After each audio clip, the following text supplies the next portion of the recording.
Welcome everybody to The Crown Season 3 recap and review. I'm here with Lauren Cullen from Lauren's Corner. I'm Justin Thomas, host of TopShelf Fandom.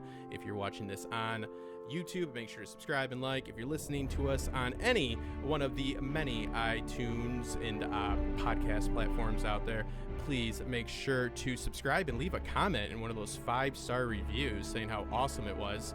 But we are going to be talking about the season in broad strokes, and we are going to be just having a general conversation about how we felt in season 3 of The Crown. A pivotal season with the cast change, with a whole lot of hurdles that they had to overcome in order to make this the success that I'll just go ahead and say off the bat, I do feel it was a success.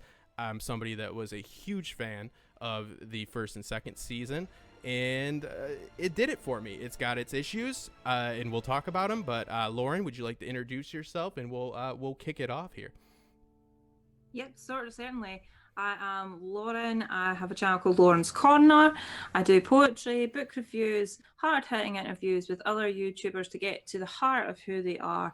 I also work with great people like Justin here. And if you like to get to know me a little bit more, go check out my channel, subscribe, and also subscribe to Justin's channel, and kick back. And I love The Crown just as much as Justin does. I've watched seasons 1 and 2 like 10 times now. I'll be rewatching season 3 just as much. It's really, really engrossing. I'm so excited to do this podcast with you. It's a brilliant idea. Yeah, absolutely. Now this takes place from 1964, I believe, until 1977, 13 years. Yep. And like as I said, let's just get right to it. The big thing that I was focused on, and I'll admit concerned with, because I fell in love with Claire Foy and Matt Stone. Let's get Matt Smith. Yeah, Matt Smith. That's a perfect segue, because let's go ahead and disclose that I am an American, a filthy American, and you are of Scottish descent, and you still reside, within Great Britain, the United Kingdom. So we have a little bit of different perspectives and ideas about the monarchy and so forth, and we both love the show, so it'll be interesting. You'll hear her probably correct me, and rightfully so, quite a bit when I mispronounce some of these British actors and actresses' names. I was not a Doctor Who fan, sorry, but Matt, I would have been happy. I'll say it right now. I would have been happy with the suspension of disbelief. They didn't have to age them. This was my thought going into it. Claire Foy, Matt Smith, man, just go ahead with it. You know what I mean? I thought it was very risky. Even though Olivia Colman, I watched a little bit of Broadchurch. I thought it was really good. She's been in a number of different films. She's played the Queen, I think, 2 times before this. I think she played Queen Anne. Yes. And the latest movie, and she won an Oscar for it. The Favorite. Yeah. Yeah, and in The King's Speech, if I'm not mistaken, I'm pretty sure she plays Queen Mary. I'd have to double check. So she's no stranger to these period pieces. And I gotta say, the first episode, I thought it opened up perfectly with just hitting it head on, right? They're observing the new stamp that's going out, and they literally have Claire Foy's picture next to Olivia Colman's. And the Queen's people are telling her that, hey, this looks fine, you barely aged, so you can barely tell a difference. And she says something along the lines of, it looks nothing. There is nothing similar to these pictures right here, and that you simply have to age and deal with it. So it's like it's just like facing it head on and just killing it right away, and I think it worked. How'd you feel about it? I love the words that she says, because the advisors are trying to be nice about it. There's not much change, and she says the words old bat, from young beautiful queen to old bat. I loved that. I was like so down to earth with that, really hitting home, admitting the change, and the having, as you said, the 2 pictures side by side. I really like that, because I've grew up with that sort of thing. Like, I grew up with the face changing on banknotes, on stamps, and on things like that, showing the changes. the times. And actually, after that first scene, I really didn't notice much difference. I think they did it really seamlessly. Unlike you, I wasn't apprehensive about the change because I know Olivia Colman is such a brilliant actress, very down to earth, but she takes on her roles with great zeal. She just slipped into this no problem. Didn't notice any difference. Tobias as well, into Philip, perfect choice. I know he's a great actor because he's been in things like Outlander. He's so compelling. And the person who took on the role of Margaret, God damn it, I forgot her name. Helen Bonham Carter. Yes, Helen Bonham Carter is a really good choice as well because you're so used to seeing her kind of like I don't want to say harem scarum, but like the hair's all the place. She has a specific. She's a little bit of a hot mess. Right, a hot mess. That's a good one.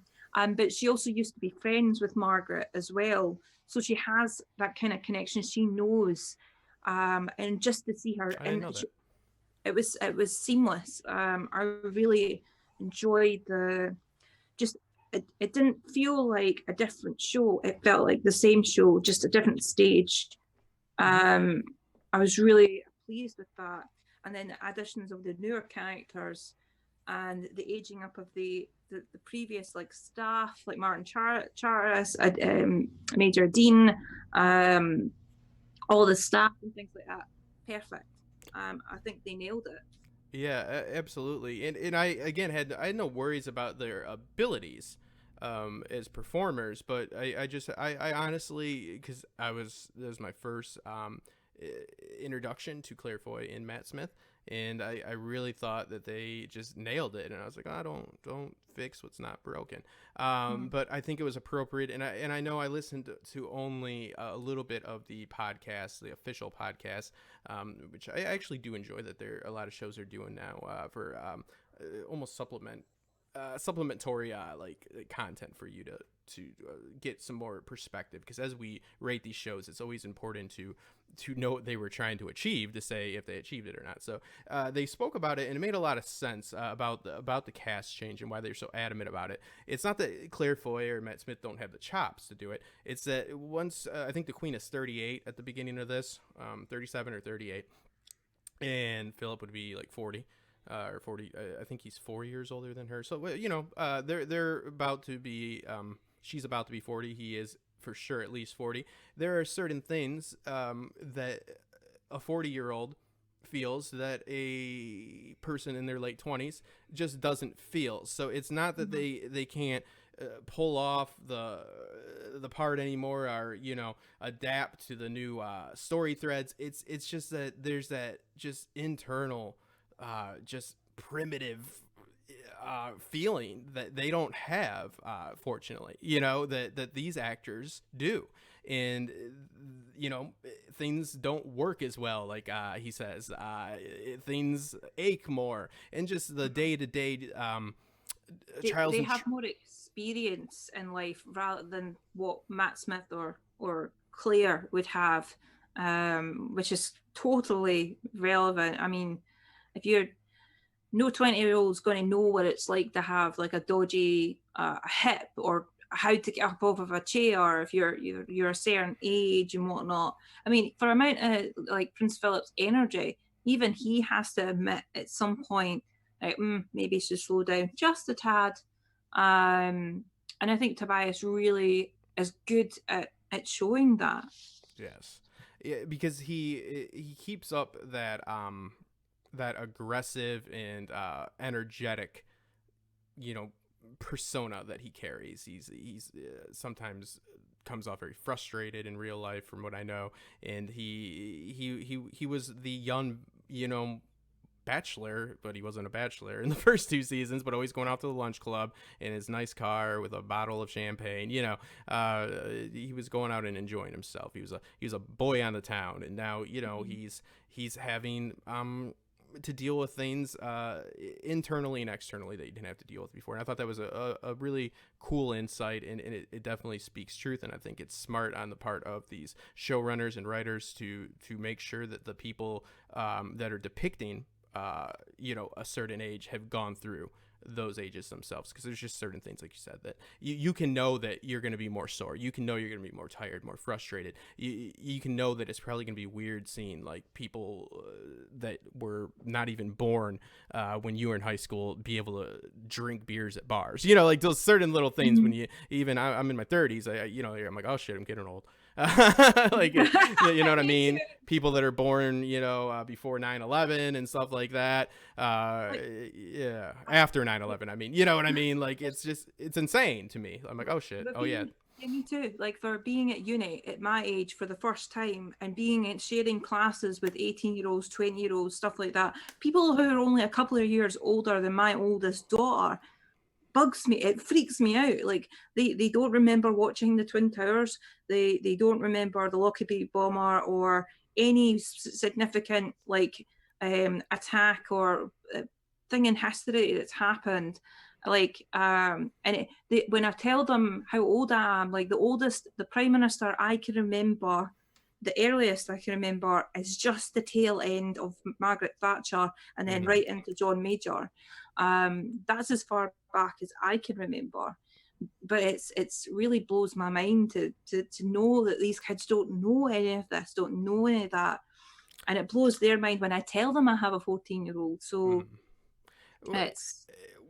And we see this too. We see a passing of the guard almost with the death of Winston. I believe in the first episode. That is just, for lack of a better phrase, sorry people, I'm sorry, a nail in the coffin. No pun intended. I think it was really powerful. Like, they really just faced this issue head on, and it was the right decision.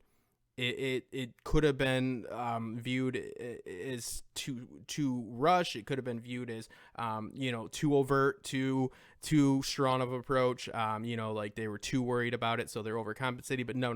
It just landed perfectly. It's like, put their pictures next to each other. Now this person, Winston Churchill, she had her issues with him, but that's somebody. Her dad is no longer with them.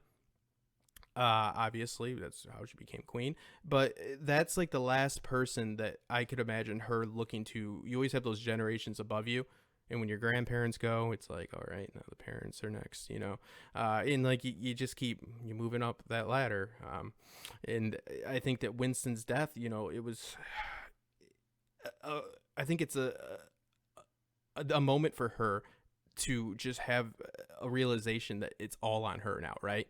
There's none of that old guard left. Not that she wasn't competent before, but there's a certain amount of, like, at least for me, and I think I felt this watching this, that the queen definitely, they were trying to convey that she definitely felt this, and wouldn't be unwarranted for her too, that, like, it's always nice to know that somebody is around that's a little older, a little bit more experience, got a little bit more years, whether or not you think they're the smartest person in the world or not. They've been through things you haven't, like my grandpa with Pearl Harbor and stuff like that. Like, he looked at me probably like, this kid didn't even see Pearl Harbor. Now I look at kids, I'm like, they didn't see 9/11 and so forth. So I thought that you really see just it completely flips in the first 2 episodes completely. You are completely at home with these characters, and I think beautifully pulled off, and like I said, I think could have been disastrous.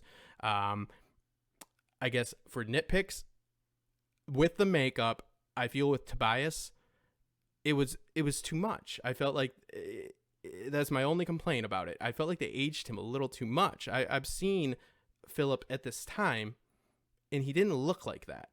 And I mean, like, he didn't look that old in his 40s. I mean, he was quite a handsome man for most of his life. I feel like they really kind of messed with Tobias's face a little bit too much. And again, that's a nitpick, people. But it didn't take me away from the story. But I was like, damn, they're kind of harsh on that. Did you how did you see? I mean, because Olivia Colman, they just she just was Olivia Colman, but Tobias was definitely aged up, even though he is around the age for some reason. See, touching on the Winston thing, I loved that. I thought it was a really good way to say goodbye to the old guard and really move into this new generation, and the Queen having to really stand up alone. I mean, not that she wasn't doing that initially, but she's no one else to kind of lean back on, really. She this is the point where, as you said, you have to realize that you're no longer in waiting. You are the matriarch now. You are at the top of the chain. Winston was there to help you prepare for that, and now he's gone. And my God, was I howling? I was absolutely green watching that. I was just like, no, not Winston, but we know it's going to happen. So I love how they did that. I love that, just the very respectful, very shortcuts to possession, everything, all the details, wonderful. As for Tobias with the makeup, I did see that. I did notice that. I thought it was kind of weird at first, but I was just focusing on the story and whatnot initially, so it didn't really bother me, but I did see that they did age him a lot more than he actually is. I mean, Tobias, not naturally, isn't that far off Philip at that time. He might be older, to be honest. I think Philip's 42. I don't know the age of Tobias offhand, and it's a minor nitpick. It didn't take me out of it. I just, there's a you know, especially during some of the close-ups, I was just like, oh man, you know, it just looked a little like Churchill and Peaky Blinders, like they just botched this guy's makeup, and that really took me out as a comparison. This didn't take me out. It was just, you know, as I was so impressed and applauding it, you know, like for this transition, like I said, this turn of time, in every sense, just hitting it head on. I was like, well, I'm gonna stop for a second and be like, hey, you messed up on that makeup a little bit, so I could be a little bit pretentious, but now, I will say on just to end on the whole Winston thing, I think John Lithgow has been the best Winston I've ever seen acted ever. Nailed completely. I just genuinely, the whole look, the personality, the mannerisms, everything, absolutely nailed it completely. I loved that. who played him in the last film, The Darkest Hour? Gary Oldman played him. I that was impressive for the makeup work they did, but I agree. John Lithgow knocked it out of the park, and yay for an American being able to do a British accent without sounding like some Cockney like fool. I can't do one. So yeah, I thought that was quite impressive, and you know, again, that was the only member that I was aware of that was like, you know, coming over from the former cast, and then he's gone in the first episode. So it's like, you know, it's again, it's just sealing the deal and making it abruptly clear, you know, with insane within the constraints of what real history, you know, with the real historical events. So I thought it was, you know, very clever and done in a respectful way, and definitely a way that got me over it by the second episode. I was right into it, and we're dealing with a lot of the same issues, right? Now, not as many issues with Philip and the Queen. They're there, but what we see here is a lot of issues with Margaret, of course, and others, including whole nations, in cultures like the Welsh, like Charles, when we finally see him, this whole lack of emotional support, or even just any type of emotional presence. She has seemingly no capacity for any type of emotion or any type of sentiment, empathy. Yeah, she's, by the very nature of her job, it is something that is not advantageous, and it's kind of been something she's been conditioned by, not only with the job, but just being a part of that family. So we see, yes, probably they're not the happiest couple, the Queen and Philip, but they are dealing with it. So when other people can't, or when other people have ideas of their own, or try to be individuals, I think that there's a resentment that is so clear in this season, more so than it's not good for the firm. It's not good for the palace. It's not good for a number of reasons, because you can see it in Elizabeth that, this reminds her of who she's not, right? Like who she is unable to be. She has to be this very, very just shelled person. She's always got to keep herself protected, and that's by just a stone wall of just she avoids showing any type of emotion in any scenario because it's just not great. That's not great since the beginning of time for leaders. It's not great in business. If you show emotion, it shows weaknesses. It shows your hand. It puts people in positions that aren't advantageous for you. I mean, they used to give the king and queens, they'd go to court and they present them with presents. They would never smile. They would never yell. They would never do anything.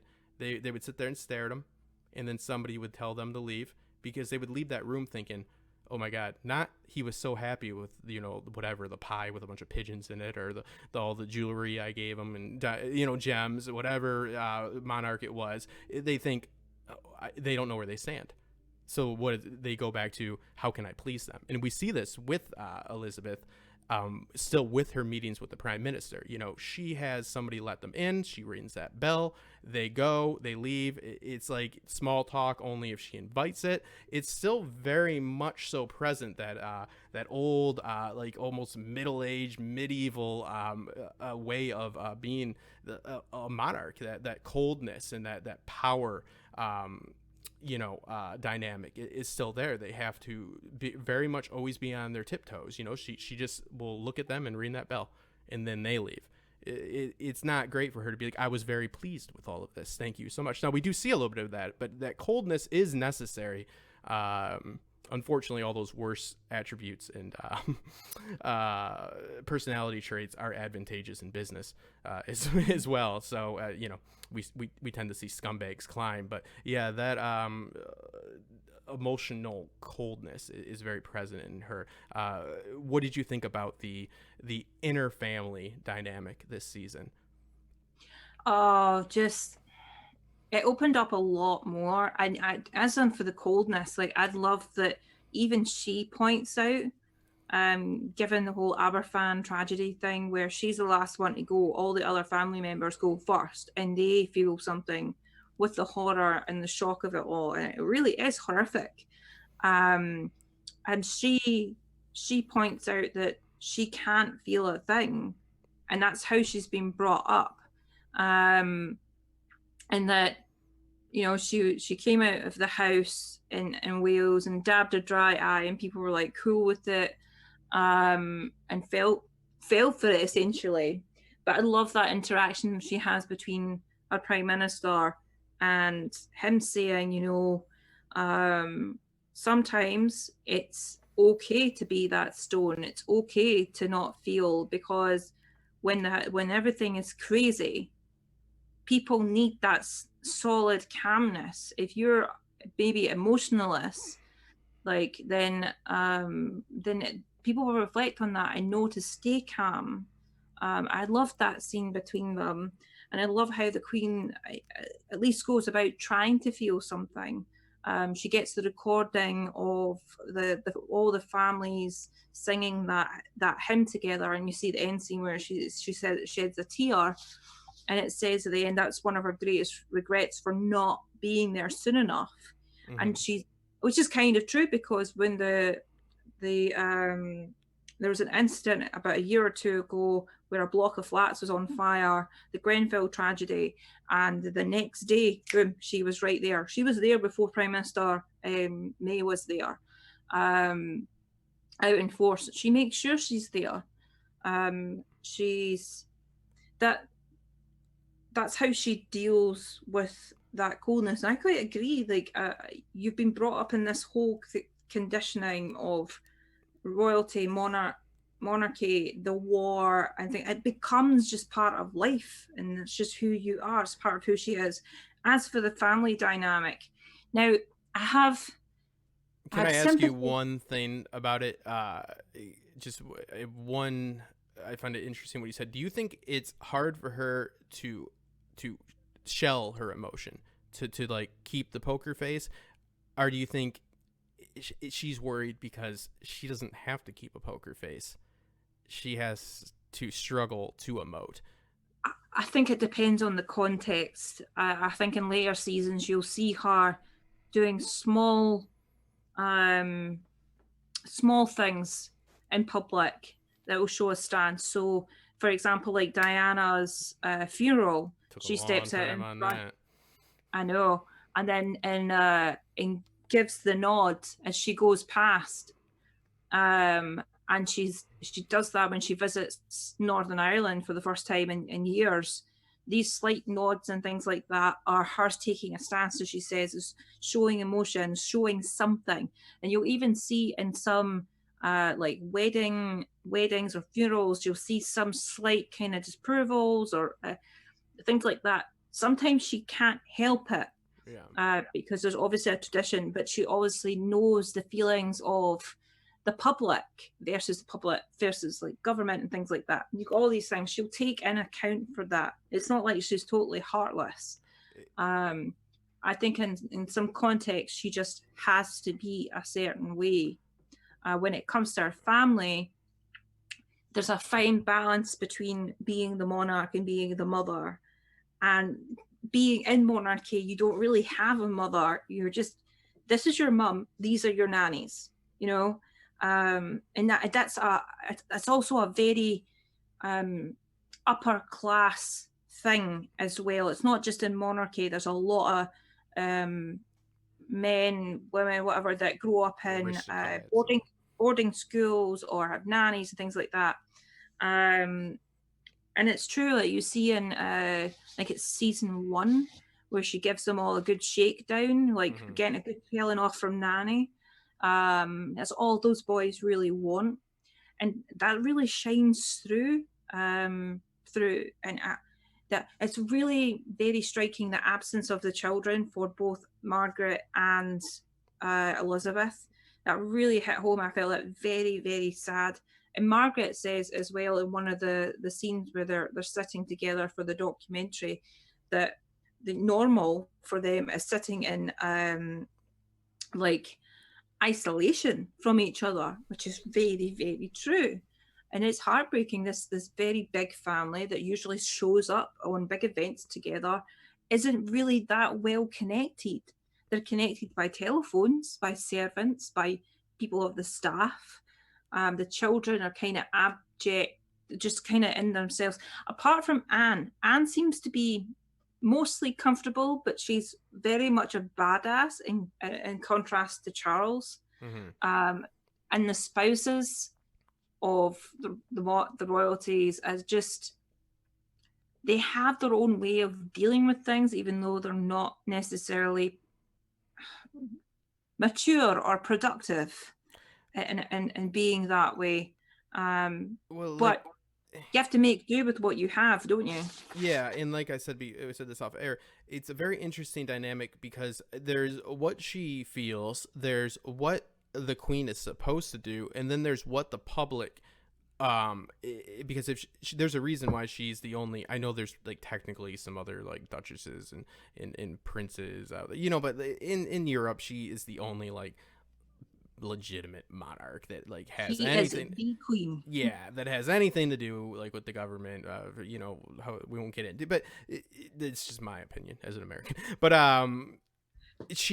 what is expected of the queen, what she expects of herself, what the public expects from her in the different, like I said, you know, it's you know this very well, being from and living in Scotland, you know, it varies, it's a United Kingdom, but there's very much so divides, very strong divides, so we see this, so it is her ability to survive, and the reason this monarchy has lasted so long, when all the other ones are gone, besides syphilis, is you know, well, they got rid of theirs.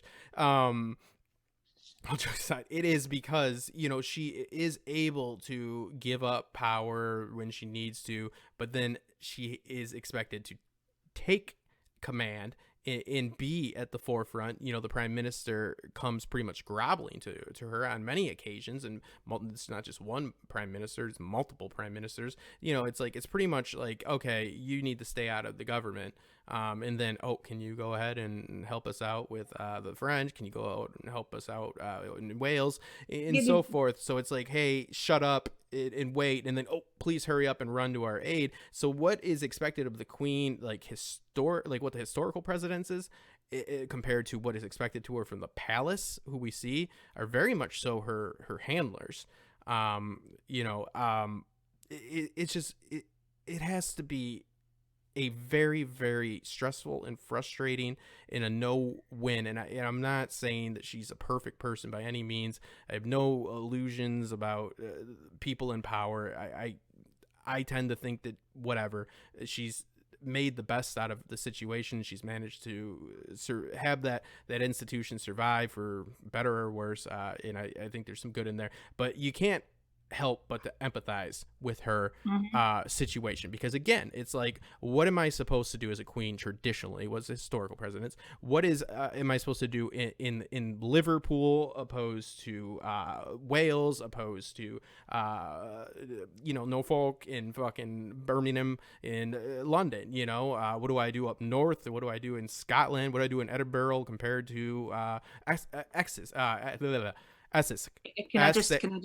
Can I just stop you a minute? Yeah. It's not Edinburgh, it's Edinburgh. Edinburgh. Edinburgh. And then I'm not going to do it. Edinburgh, and then Essex. So, I mean, like, it's got to be a tough spot and a no-win. Now, as far as the family goes, there's also the disconnect, because she is raising a future monarch, right? So there is still like this chain of command, this great degree of separation that's not normal. Queen Victoria was famously just not interested in any of the many, many children. She loved sex, hated the outcome of sex, and it's just the way it is. I mean, you even see this. You spoke about the Queen Mum. Isn't it interesting that she has like no control, like, even though she is the mom still, but like when she had to give up, when she was just finally, like she said, ready to accept the responsibilities, then it was all taken away from her. It's not that they treat her bad, but she asked Elizabeth for things. You know what I mean? Like, it is very much like, because that it's file and rank. It's like you said, they don't just walk into dinner and sit where they want. They walk in with a specific person. That matters who they walk in. It matters when they walk in. It's not a atmosphere, an environment that really encourages an individual mindset. It is very much so stick to the routine. At the very least, don't embarrass us or ruin us. And we can see the frustration, especially with Margaret, somebody that, as we see depicted in the series, supposedly asked to take, to be the queen presumptive, heir presumptive, and they, very brashly in the series tell her no. But I was just thinking about that situation, and she doesn't feel like she isn't capable of doing it. She feels like she's capable of doing it. Her sister told her she could, whether that happened or not, but she feels like she can do it, and she just can't do it because of just some, like, stipulation. Just because of some, like, the way in which the succession works. So that has to be so frustrating, and that, obviously, it has its advantages. She's able to go out and be a party girl and do things that the queen couldn't do. But that sense of self-worth has to be diminished, right? Do you think the monarchy would have survived this long if Margaret actually was able to take the crown? Just from what I see, the problem with that question is, it's interesting because we know the Margaret that we saw in this timeline. Let's just do a multiverse, like the one I said, the one that, whether or not they had that conversation or not, I'm probably guessing they didn't. But the point is, she still had ambitions that were quelled because of the status quo, because of the file and rank. It wasn't, hey, like, if you want to go get a job, usually you're able to do that job and willing to do that job, you can get the job. But there, no matter what degree of capabilities she had, no matter how well suited she even hypothetically would have been for that job, she ain't getting it unless her sister's in a casket. So we saw a Margaret that self-destructs, and we'll get to that. So I just have to say, off what we saw, no, especially with her love life. Elizabeth, with Philip, that third cousin of hers, they both were conditioned, and Philip also saw how easily things could go very, very bad. So he's more liable to stick to the game plan, right? Because he's been in a crate of oranges. So yeah, I mean, I won't give you too long, but I just have to say, I think Elizabeth, and that's what fascinates me about her. I don't think she's the best person in the world or anything like that, but I do think it's impressive that in this day and age that monarchy is still happening, and I very much so am interested to see how much longer it will go after she passes. Absolutely. It's a very modern monarchy right now. And it's going to very much change. I don't actually know if you noticed this, but for me, being someone in Britain, being Scottish, I couldn't help but notice this season it looked very much like propaganda to me. Like, one could assume, maybe in some back channel somewhere, that detaches the Queen and the monarch, the palace from the show, that maybe this was planned because, or maybe there was some sort of co-op somewhere for this show. I may be clutching at straws, but it seems very much like propaganda to set up for the future, because they are going through all these time periods, which is part of the history, and then focusing on Charles's relationship with Camilla, and then going forward from that, and really showing royalty. But there's this very good argument between the keeping the royals and like this tension with the government, as you said. It sounds, it's very like, and featuring the documentary thing, it was like watching a show within a show, but it was also like watching propaganda as well. At least for me, it seemed like this is who the royal family really are. This is who they are. This is what we're going to be going forward. This is what we're setting up for. It's almost to make you endeared to them, very much love them, very much empathize with them. It's taking away that veil of mystery that they've fought to keep for many, many years.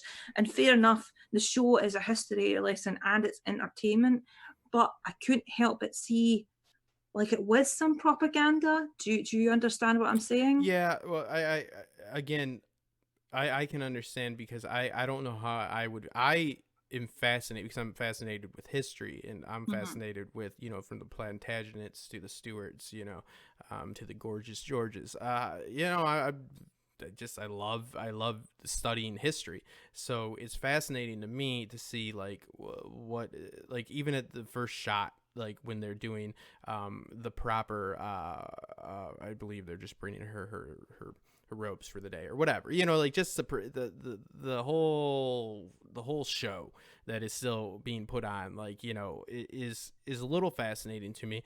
But I don't know how I'd feel if I technically had somebody that was my queen or king, per se. I have Donald Trump, so I'll take a queen or king any fucking day right now. But I see what you're saying. But I don't think it's propaganda. But I said this to you off air. I saw a few instances, especially how they dealt with Camilla, in which this is my thesis, okay, my hypothesis, that they are not. It's not like this is something the queen wants. I guarantee the queen doesn't like this, but they are allowed to do this without, harassment and things, being shut down, because they toe the line. They show us things that happened, the things that we know happened out in the open, and then they have to go another 10 to 20% with how the queen really dealt with, like, say, okay, how much she didn't go to Wales, that's a fact right away, right? It took her a while to get there. Again, that was a whole bunch of procedure, like that wasn't normal for her in the past to do. Why should she do it now? She felt, and they give her sympathetic as reasons, I'll admit, for her not going. She says that she would, jam up the process because she would be there and it would be the big show. So yeah, it's like, because we have no information about that. So I can see when they don't have the information that they do choose to shine a good light on her. Very rarely does it not. But there's also things like the, I know it's been revealed now, for since 78, since Thatcher's, the since when Thatcher was the prime minister. But I'm blanking on his name, but the KGB agent within Buckingham Palace, I forget the exact name, but a very interesting job. He's the art curator for the palace, I think he is. Yeah, so he was, that's very embarrassing to show.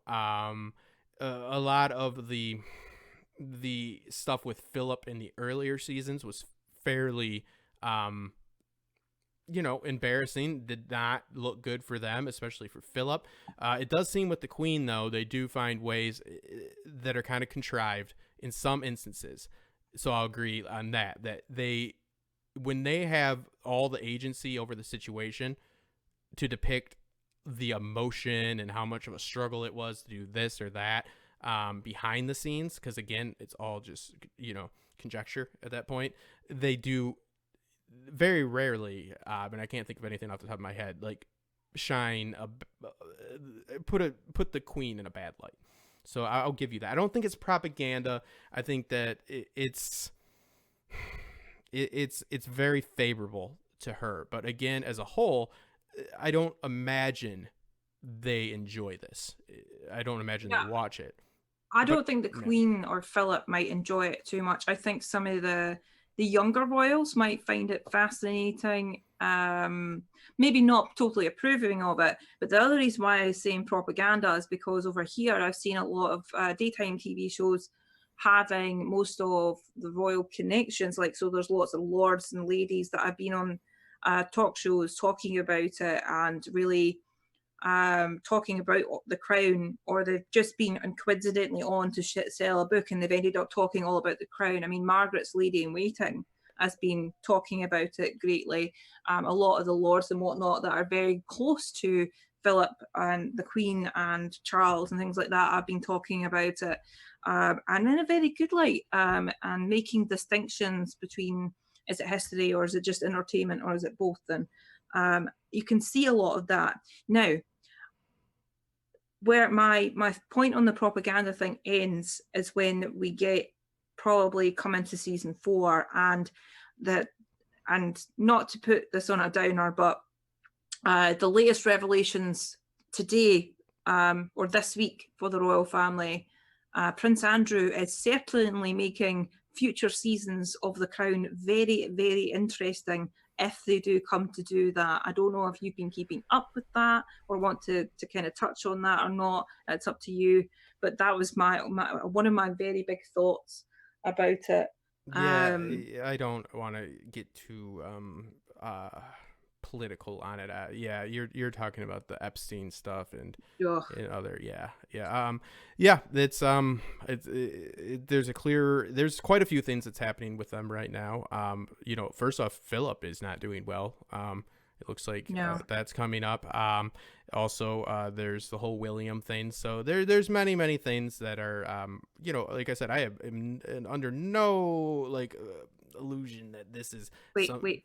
What's going on with William? William supposedly had an affair with a friend. Whoa. Yeah, all that, and our papers reported about it's all. It probably happened. All right, I'm very I don't get shocked by stuff like that. It runs in the family. It runs in humanity. It's just people are bad absolutely. People. People are usually shitty. Okay, so it's the president might have had somebody killed. I'm I would assume at that level of power they probably have at some point. I don't know. I don't know what to tell you. I don't need good people. The quote is, but it's very misogynistic. If we only had good men that ruled, we would never have anybody. We need useful. Your ruler should be useful to you. So it is Speaking what it is. Yeah. Of having people killed. What a segue. How did you feel about the whole Camilla Charles relationship thing? I thought this was a really good kind of view.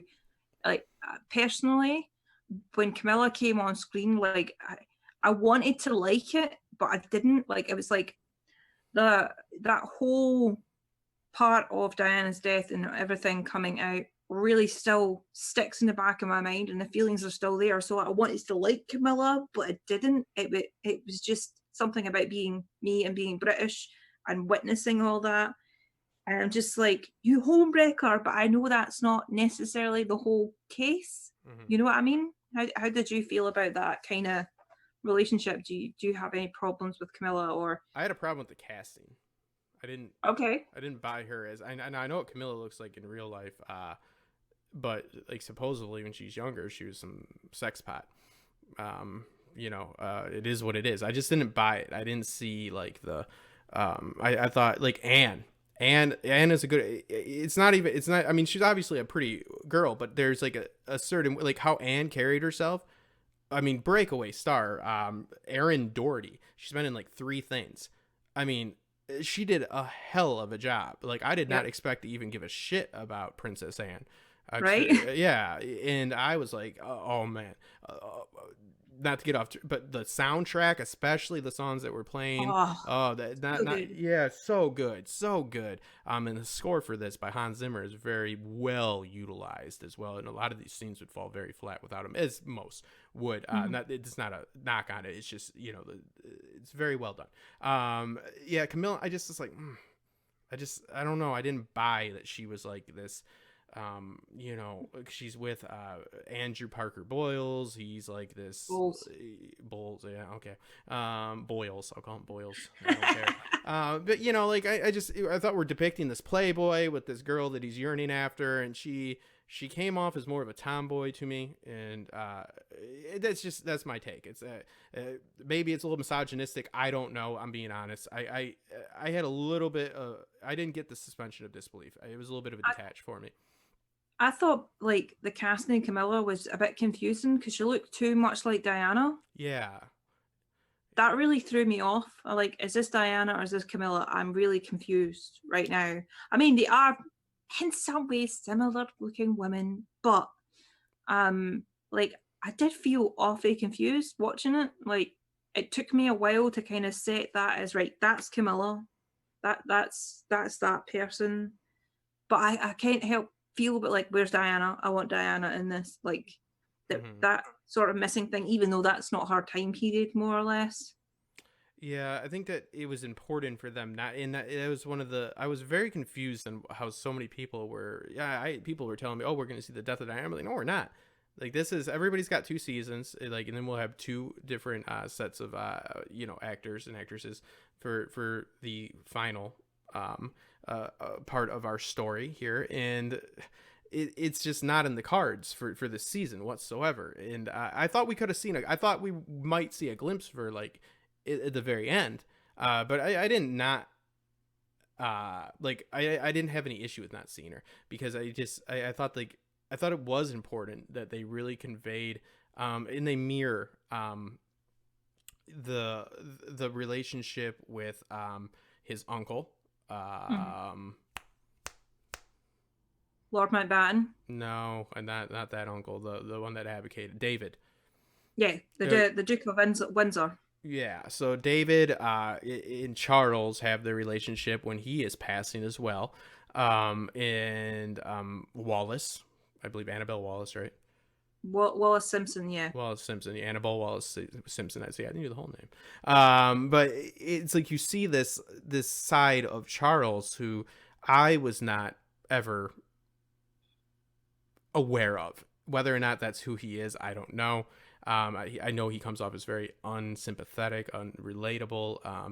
I've heard varying accounts. Some people say that he's very much misunderstood. I'm not here to debate that. My point is, I've never seen him in that light. It makes sense. I'm 30 some years old. It's just, I've seen him, post Diana and during Diana, and I've just seen that he seems like not too much of, like, I'm not like, yay for that guy.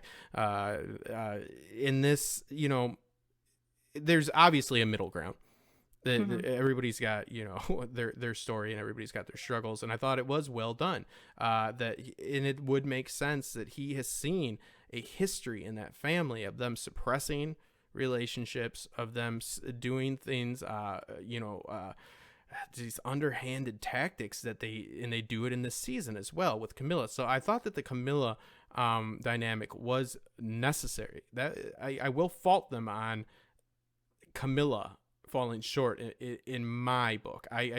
I thought like it lost some of its weight because of that, but it was still very much so impactful. I think what really sold it for me was, his relationship with his uncle, and then the family. Again, this is an example of the queen being portrayed in the best possible way for that situation, right? Because supposedly it was Mountbatten that did all of this arrangement, and he's the one that squashed the whole relationship with Camilla, and Camilla really fell in love with him and all this. And I don't know how much of like this whole like game was really played. We never will know, but it does take all the queen's agency in that situation away, right? Like she just, it's the queen mom, and it's Charles Dance who does a very good Dickie. Tywin Lannister. Yeah, did you notice they're Brahms? That's that bass. It's like the brom. Every time he's on screen, it's just like he just has such a presence, and he is so formidable, and he's intimidating, and he's a pretty old dude, but I mean I ain't stepping to him. But yeah, like the whole thing with Charles was very endearing. I thought that the connection with him and his uncle and that internal struggle mixed with that struggle in Wales was very impactful to me. How he went being the Prince of Wales, and he is, I forget the word for it, the ceremony, when he the investment. There you go. We just have elections, but they're terrible too. In Wales, but he learns to speak Welsh by this Welsh nationalist, and I'm fairly educated on the Welsh. I did that documentary on Owen Glendower. Actually talked to some descendants of him, and I mean the Welsh are a very fascinating people. Very hard. I don't think I could learn to speak that language as quick as he did, if at all. And those Y's and V's, they're never put in the right place, in my opinion. That's all I'm saying. But it's very difficult. And I think a lot of people would be shocked if I wouldn't have done all that Owen Glendower research. I would have been very shocked about the huge difference in cultures there. So, Charles was very much so feeling like he had a lack of self. He had a lack of agency over his own life, and then he was being dictated by the crown. Well, that sounds a lot like the situation that the Welsh were in. They show that part of the city, which was evidently,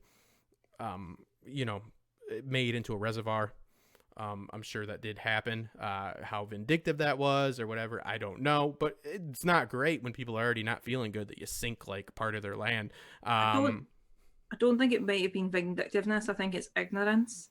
It's a theme of the Union. At least from my perspective as a Scottish person, I mean, we may be a union of like 4 countries, but essentially we are the possession of Westminster, or at one point it would have been the possession of England, but now I think, to be more realistic, it's Westminster, it's the government that does not really see United Kingdom as a proper full-scale union. It's more, this is our possession, this is our land, we're going to do what we want, that type of thing.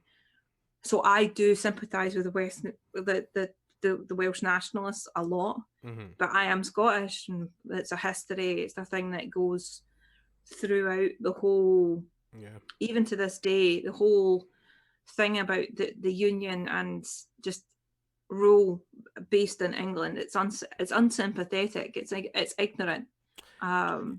Yeah, it seems like they have a lack of tact.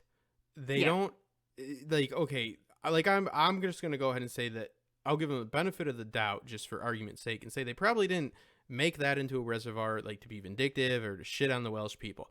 But they lack the foresight to be able to see how fucking offensive that is. And like there are already people that feel disenfranchised, and now like you need to, not tiptoe, but you need to appreciate them. and they take these steps, and any sign of individualism is not condoned, because you are the mantle, you are the crown, you are not Charles, you are not Elizabeth, and so forth. And again, there is a reason for that. That reason becomes less and less necessary as time goes on, as the monarchy, I will assume, will be. And they do allude to this. A very good part of this season that I enjoyed was when Philip had that great speech about, for every Elizabeth there's a Margaret, for every George there's a Prince Eddie, for every George there's a David, for every it goes on and on and on and on through every and again, I think it's a little bit of nature and nurture in its conditioning. I don't think it's completely genetic. It's just that very spot of being like, okay, you're held in this high regard, but you're still at the bottom of the totem pole, like in your world, this world that they don't understand other people's world, and other people don't understand theirs, and they're this close from like actually feeling like they could make something out of their life, like be impactful. And it's just like they get the little chances, a little nibble of it here, a little nibble of it there. And again, it's not because they're not, let's just say Margaret's the most capable in the world. Maybe she could have been like I thought that was an interesting thing to pose. I don't know, we'll never know, but it's just that conditioning and that very atmosphere is not going to really make that sibling a person that's going to be easily subdued.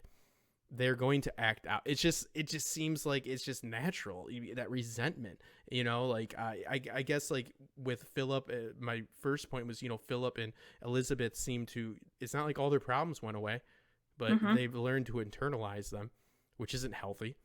But they have more incentive to do that than Margaret, because you had brought up before we went on air about how they treated Margaret. Margaret goes and tells the family that that her and Lord Tony, I just call him Snowden, are not doing well, and he's cheating, blah blah blah. Not it is very serious, but they meet her with, he does good charity work, because they're looking at it like in this pragmatic sense of like, don't this is the firm, this is the monarchy, this is the establishment, like let's not stir the, like Margaret, by just even saying that he's cheating, is doing something wrong in their eyes, because it's like, okay, well, we're all unhappy, deal with it. But it's like, not that being the queen maybe feels like the best thing in the world all the time for her, but I think it's a little easier to internalize that because you're the queen and you're this. When you're Margaret, what are you? It's like, well, for Margaret, the difference between Margaret and Elizabeth is Elizabeth has a very good, stable, and established relationship with Philip that has its agreements, that has its disagreements, but they have the capacity to work it out. She doesn't go completely mental all the time. Margaret is obviously the opposite of Elizabeth. She finds it very hard. She wants happiness. She wants to be free and have some sort of security and family and things like that. Things basically a normal person might want. But she's so desperate for it. She lands herself in this relationship with Tony. And it's she says it herself, their love is war. That's their passion. And he stays away from her. So when they come back, it's just like intense.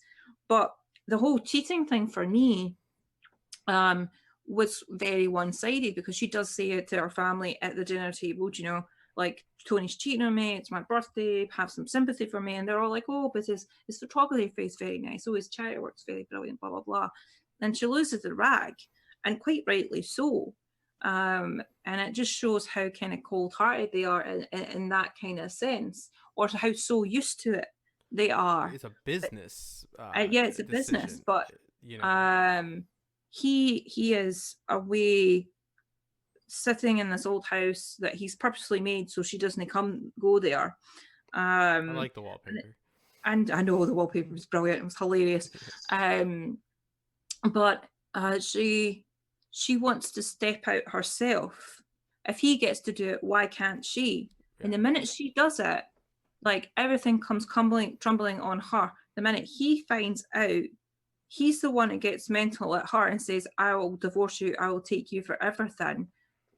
That was real. I thought that was really, really off. And but it also shows the sign of the times that, oh, if a man can do it, then that's fine, just go and do it. But when it's she does it, But it's not.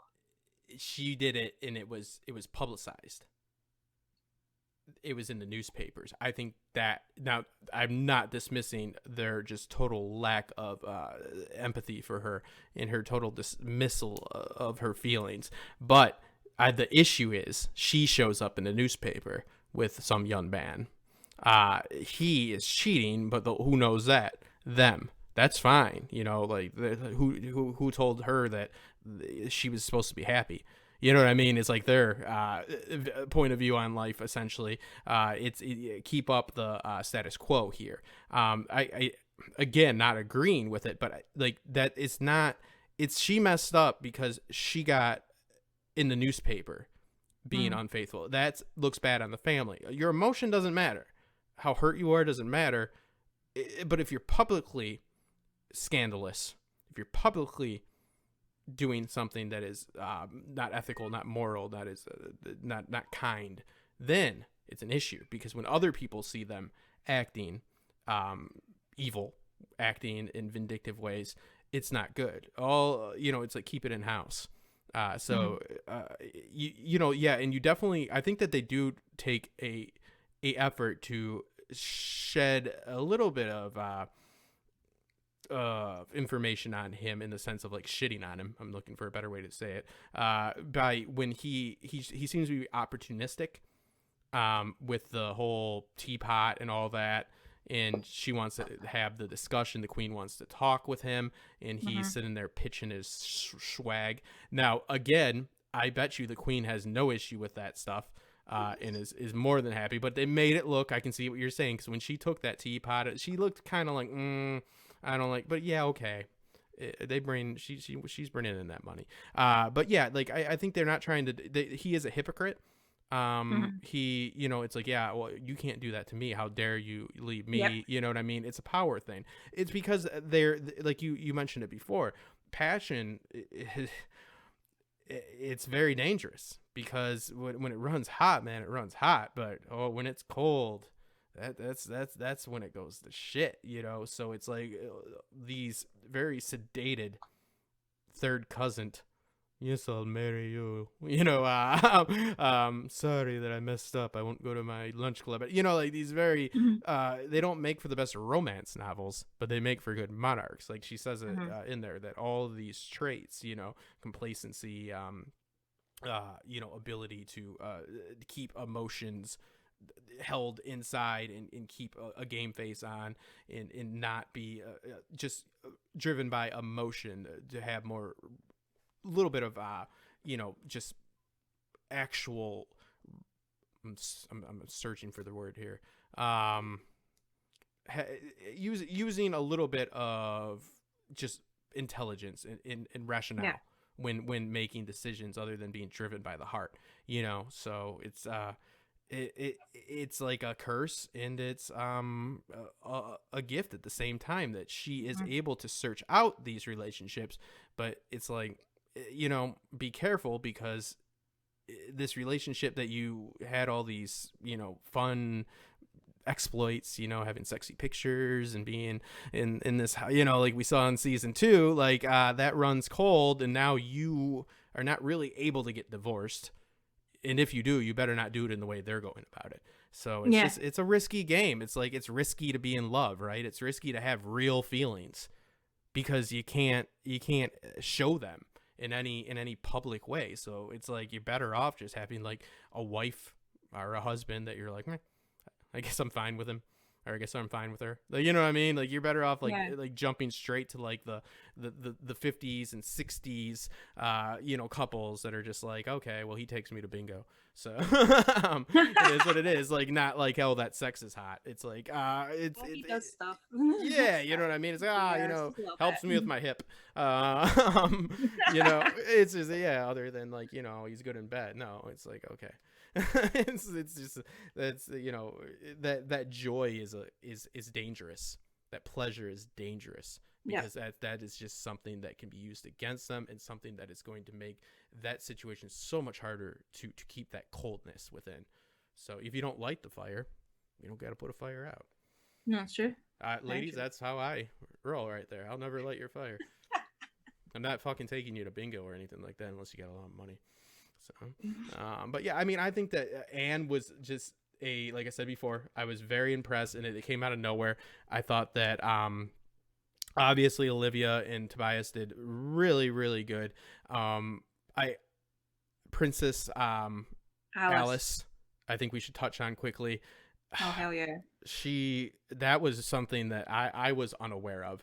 I mean, I was aware of her, but I was not aware that she came back in that interview. And we're going to do a deep dive, guys, where we go and we talk about meeting with Lyndon Johnson. We talk about what happened in Wales. We talk about the coal miners union strike. We talk about historical events compared to how they're dramatized in, you know, real life versus fiction, and see what's right, what's not right, and take a bit of a deeper dive into some of these things. But her whole situation was comical, for lack of a better word, at first, and then very, very sad, and then very uplifting. Like, I went through like all the stages of my limited capacity for emotion, you know. Like, I found it to be very enticing, and it brought me to ask a question. I asked this to somebody. It was actually asked to me. They asked me, did I think that Prince Philip like had faith? Like, meaning, like, do I think that he believed in God? And this is before the episode where they get the new Dean. And it was very interesting because the show evoked that question. And I was thinking that too, because the mother brings it up, you know. She is somebody that was treated by Freud. Here, don't do that. I don't know why anybody ever did. If you're a guy, you're going to be in love with your mom. If you're a woman, you have penis envy. You know, they tried to x-ray her ovaries. Yeah, yes. Freud is just, I don't even know how that guy got so much work. Everybody saw him. The Kaiser saw him. I think his great grandson isn't too great either. I think he's still alive or whatnot. But anyway. Yeah, he's just going to be like, hey, you want to have sex with him? I'm like, no, I don't, dude. That's what you say about everybody. He's going to say, you want a penis. That's like literally like what he does. How Freud got to that conclusion is because he took the story of Oedipus and then took it a step further. Yeah, like it needed to go a step further. Like the Sophoclean plays aren't actually anything to do really with incest. He didn't, like, Oedipus didn't know that the person he was married to was in fact his mother or anything like that. There was no awareness. It's not like he wanted to do that or kill his own father.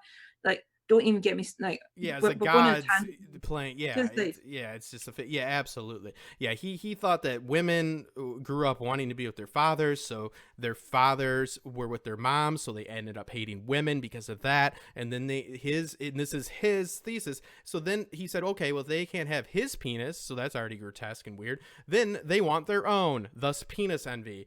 In guys, for some reason, I mean, yeah, oversimplification, but not too far off, people. Y'all want to bone your moms. Like, honestly, it's just like, I don't see why anybody, like, I think the Kaiser kind of did. I've read the letters that he sent to his mom. We won't get into it. He loved her hands. He said really weird stuff to her. That might have been a legitimate one. But anyways, you're at very high risk if you were in that time and Freud's like, hey, you want to see? I mean, no, dude, you're going to fucking like ruin me. Like, it's not true. And fucking like, don't come to my house and be like, oh, I'll help you out. I'm like, no, you're not gonna, you've never helped anybody out. Anyways, sidetracked on there, but yeah, no Freudian approaches. That, you know, I said, well, it seems to me that people that are closer to like power in closer to like, it's like working at the sausage factory. Once you see how it's made as an analogy, then it's not it's just, it loses some of its appeal. So if you got a lot of bishops and what is it, the arch bishop of Westminster,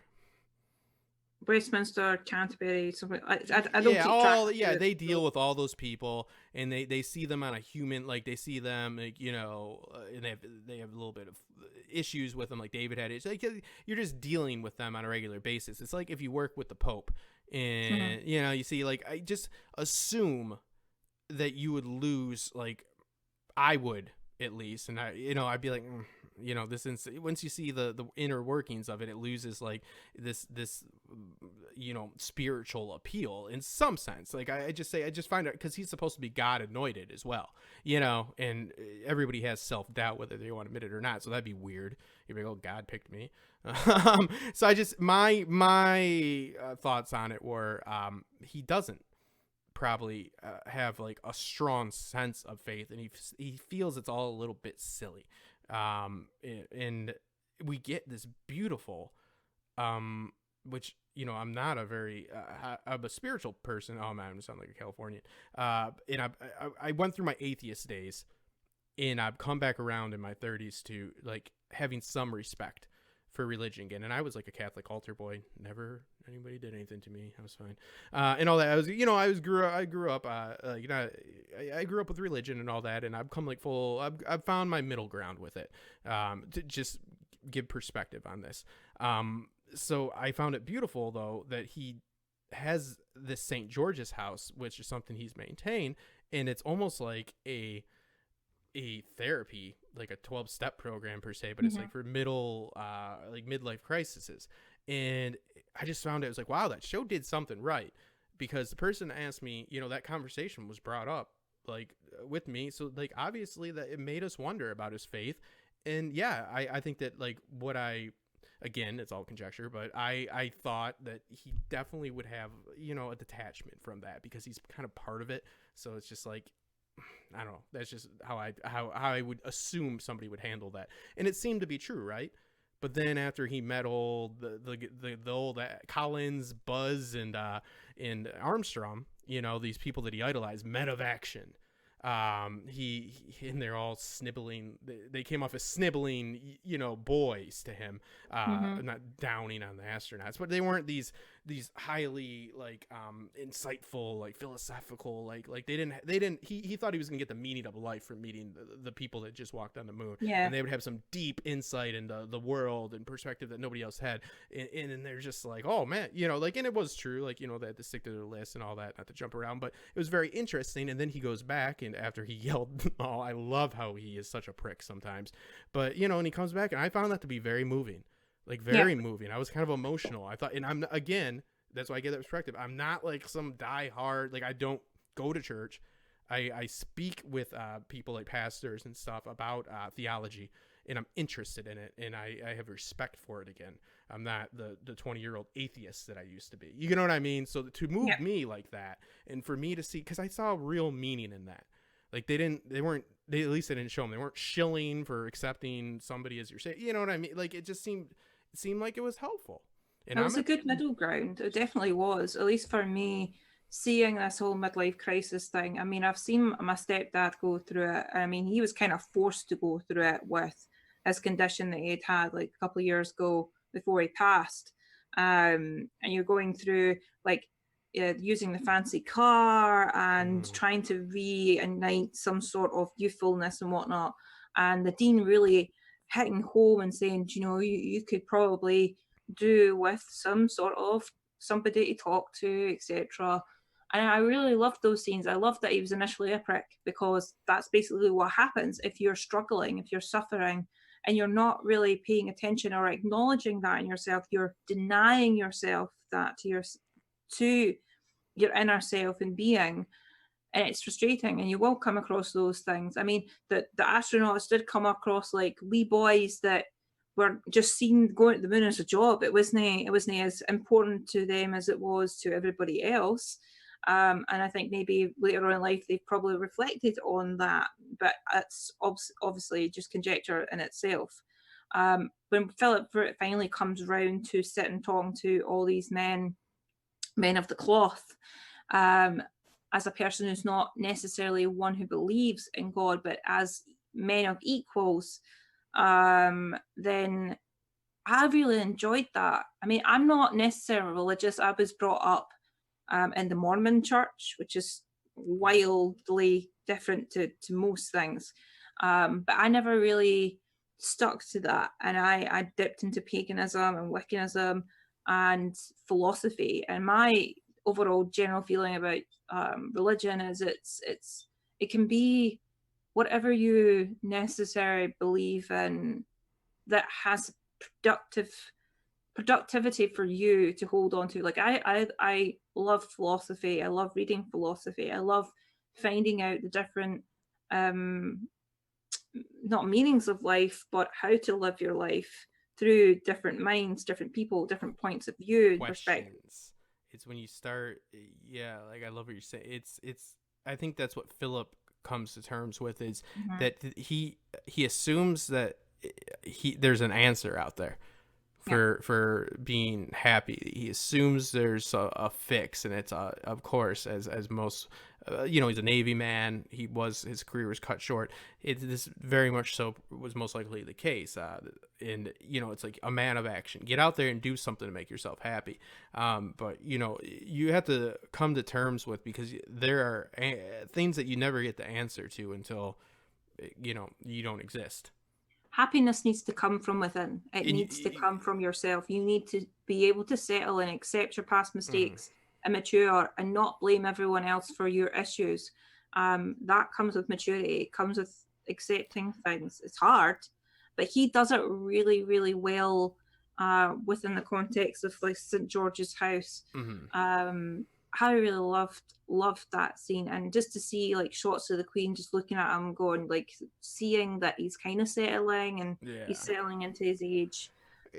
It's like really it's just the idea of understanding that questions, are just what you're going to be left with, but exploring those questions and the philosophies that it can aid you in different ways to explore these questions, not provide you with an answer per se, but it provides you with a better way of living, in something that works more for you. Looking for the answer for God, looking for the answer for happiness, looking for the answer for why he doesn't have the vigor like he used to. Why? Because you get to a point in life, everything for your first half of life, it's like everything gets better, right? You're out of high school, that means you get to go to college, or you get to at least drink and do it. Everything's got that next. Yeah, it's like this big like arc, and then it's like, you know what I mean? I'm not there yet, but you see like things like that coming, and I find that yes, being content with questions. I don't know how else to put it, but it's questions that really do fascinate me, and part of the reason I make these content. Because you don't expect answers. I say that all the time, and people are like, oh, what's going to happen in Westworld with like, are they going to figure out what sentience, like who's sentient? I'm like, we don't even know what sentience is. So I'm like, let me pose that to you there, pal. I'm like, but nobody's they want answers and stuff like that. Like I love that there's I love questions as well. I mean, with questions comes answers occasionally, but those produce even more questions. And it's very important as well, when you're touching on religion, there's no really one answer from God. You can't get an answer just from one person. You need to, answers come from many people to fill in the blanks, to expand the answer and proceed more questions and continue to go on a journey of exploring life within a certain societal context and within who you are as a person, and where you've come from, where you're going. Yes, life is set out for you in a particular way, or society says it should go school, college, university, marriage, kids, blah, blah, blah. But a lot of people don't have it that way around. Me especially, like I've done it kind of the reverse. I had school and then I left, I had kids and had this big gap, and now I'm in university and I'm doing all these things, and it's took a lot for me to find answers. But I don't have a religion apart from just being curious and education and making friends and finding, getting to know people like yourself. Yeah, and that, I think that, and thank you, and I think that that's what we see with, and I was so afraid because I didn't know about St. George's house that this was going to turn into some fucking pedophile ring. Now, but I mean, don't. honest, and I was again, like I'm just saying, like don't blame me. I was like, oh shit. Okay. I Like, saw a little bit of that too. I won't lie. I was just like, oh my god, what this does he might want turn this out house for? I'm like, dodgy. because he's like, what are you gonna do there? I'm like, oh, I hope it's not kids. I hope it's not kids. Oh no, you know what I We mean? really shouldn't be laughing at this, considering Prince Andrew was mentioned earlier on and whatnot. I'm not But Prince Andrew, and not, he needs to maybe get what he not. gets. Yeah, I'm not down with that. I have no sympathy No, for him. But I yeah, think no, he should be exiled. He'd be handed over to the police. Let me just say that. yeah. But Yeah, and then go to a place where even the biggest pieces of shit don't condone that.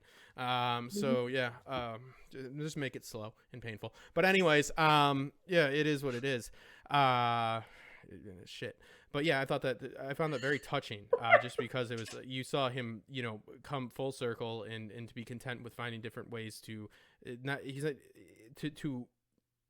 to look at what happiness is. He's trying to find happiness, but you have to start questioning what is happiness and all this, and that's philosophy is good for. It's, hey, I'm not happy. It's like, well, hey, what is happiness? I'm like, oh yeah, there we go. It does. I mean, I'm being goofy about it, but hey, it works, people.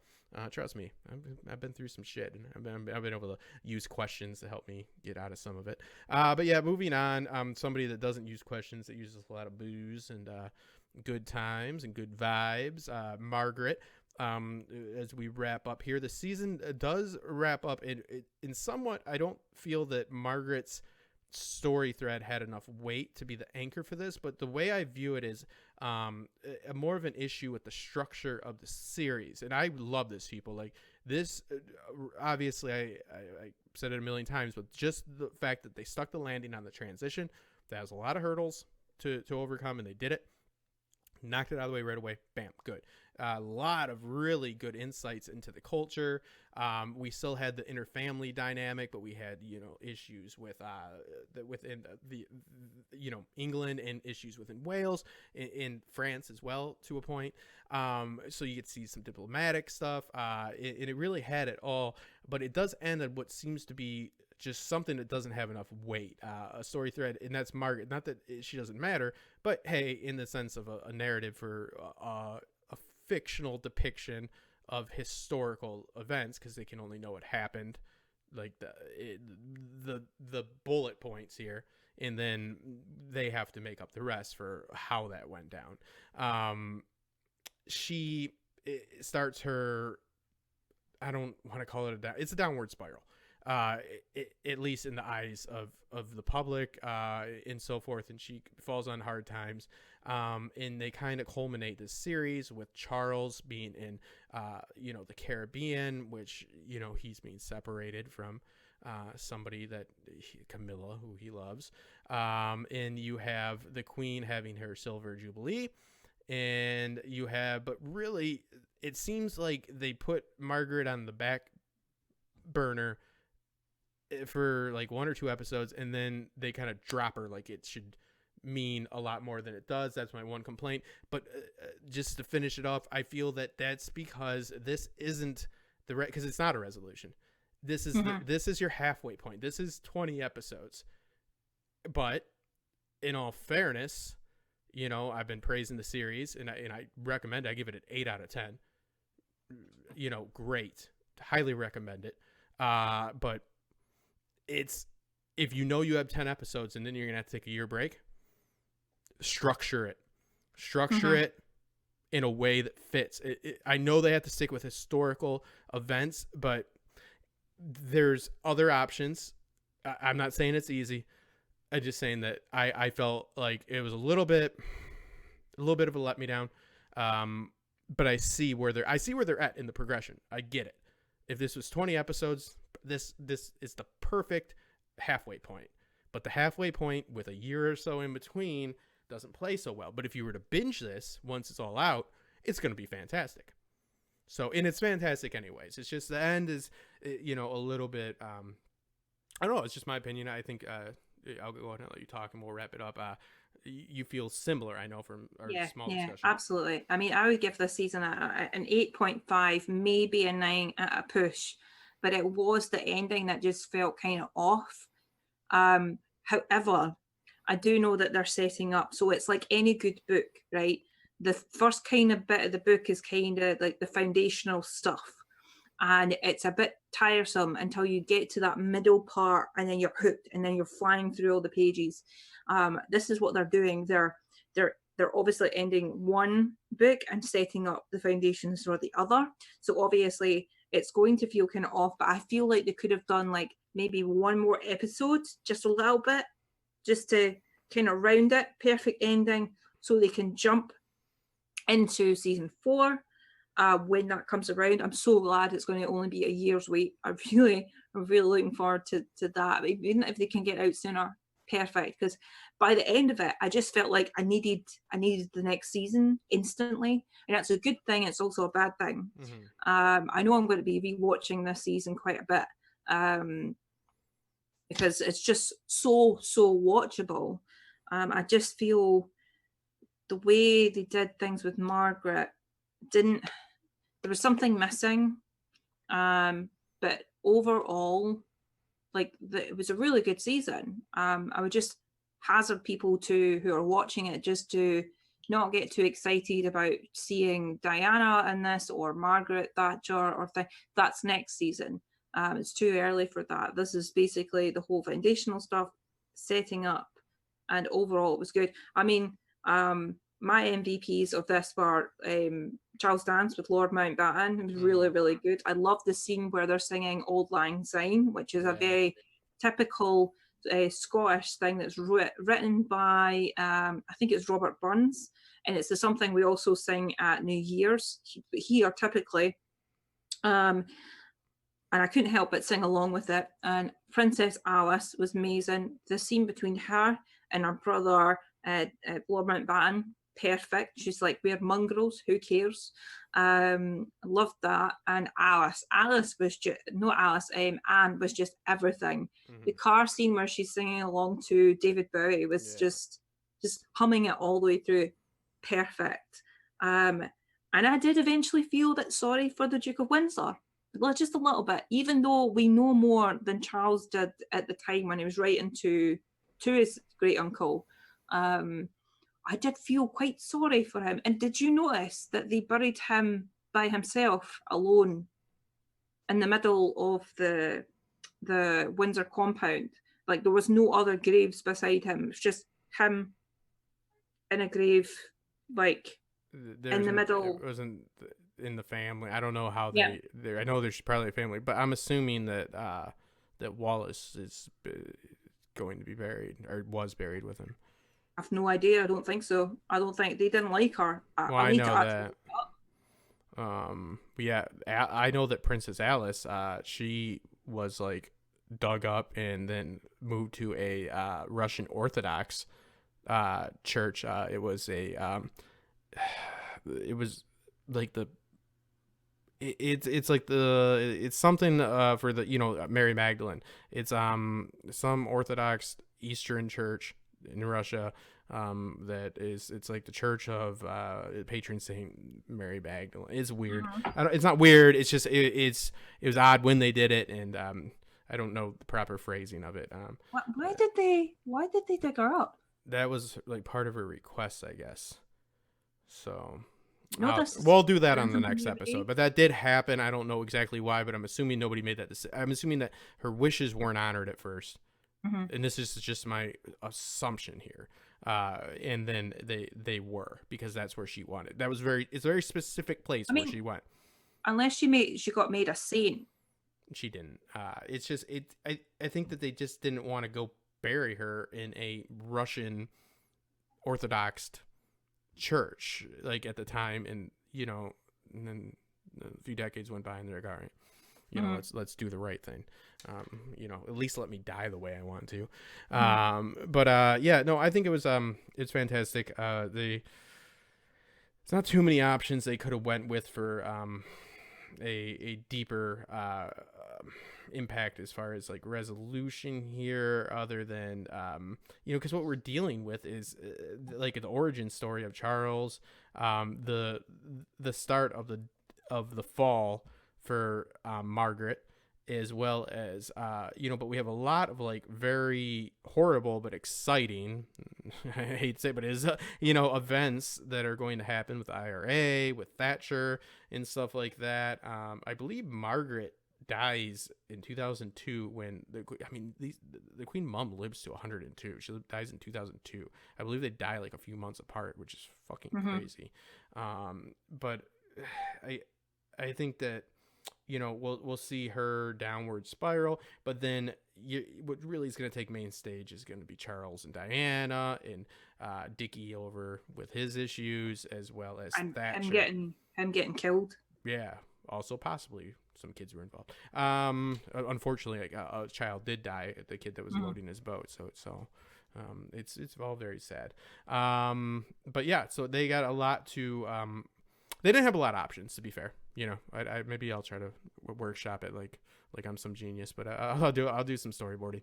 I don't know though. Yeah, there's really not that many options, for them to end this. It is kind of is what it is. That's its only fault right there, and it's not horrible, people. It's just because it's so good that you're like, Yeah, but when you want more. Yeah, but when you're depicting, yes, it's a fictional portrayal of historical events. Like the decisions and the internal that we are not privy to because of how shelled they are and protected. So that's all fictional. But they do stick to the timeline. We will talk about it in our next one. Surprisingly, all of the events in which they depict did happen. And again, what was portrayed as far as willingness, reasons for doing things within the palace, we'll never know. But yeah, it's very fascinating. It's worth a deep dive, and we can pick a few like favorites of ours that we like. Johnson, he being the only president that ironically did not visit the Queen. And so forth. So yeah, it's going to be very interesting, and I'm very much so looking forward to the next season.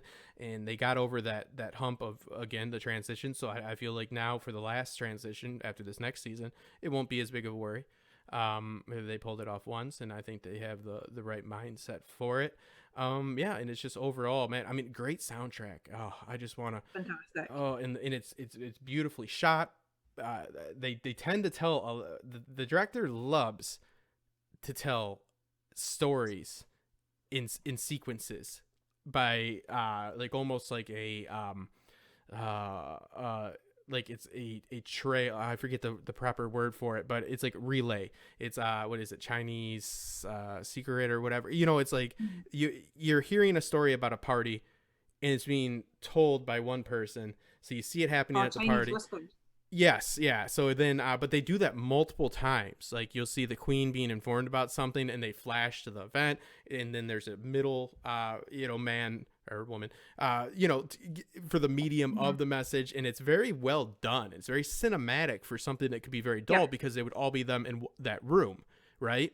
It'd just be them in the palace, like in a beautiful room. That's not, you disrespect it. It is beautiful. Even the flashbacks for like Philip when he's being challenged by the Queen to go visit his mother, Alice, and he's having flashbacks of her illness being taken away, and then him being rushed out in an orange crate.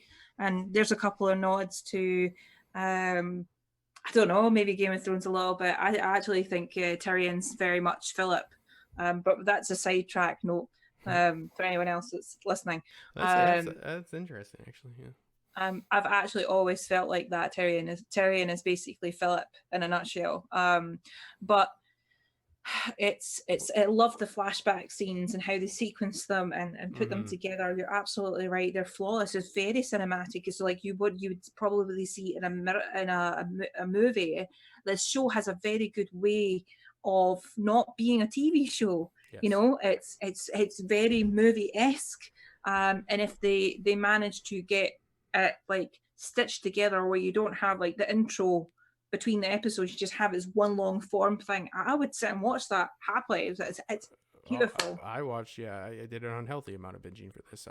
Yeah, no, absolutely. But it's it's finding out so certain people like Sorkin and stuff like tell stories, usually walking. Like he's famous for his West Wing, Newsroom, and all that. He's very dynamic in that sense. But I had to look into who directs these. But very good work, because again, like these could be very dull. These could be very dull occurrences, but they find a way. Not that it is very interesting what's happening, but on screen, you got to make it dynamic. And man, it's so creative for, the way it's just relaying messages, and it's not contrived. It makes sense. You get to be there for both the actual event, but plus there for the Queen's reaction of it. And it's just like, bam, bam, bam. Like, instead of just, this is what happened, and then, you know what I mean? Like, no reaction, the typical Queen. But yeah, I can't thank you enough for coming on, Lauren. Bonus VPN is technically a sponsor for this as well, so make sure to go ahead and check it out. It's freaking free, people. Like, it's freaking free. They don't take your credit card. It's 2 gigs. You want to go ahead and you're in Britain and you want to watch America's Netflix, you can do that. I watch your Netflix because it has different content on it. It has a lot of different shows that I don't have. So it's also, people are less capable of stealing your information.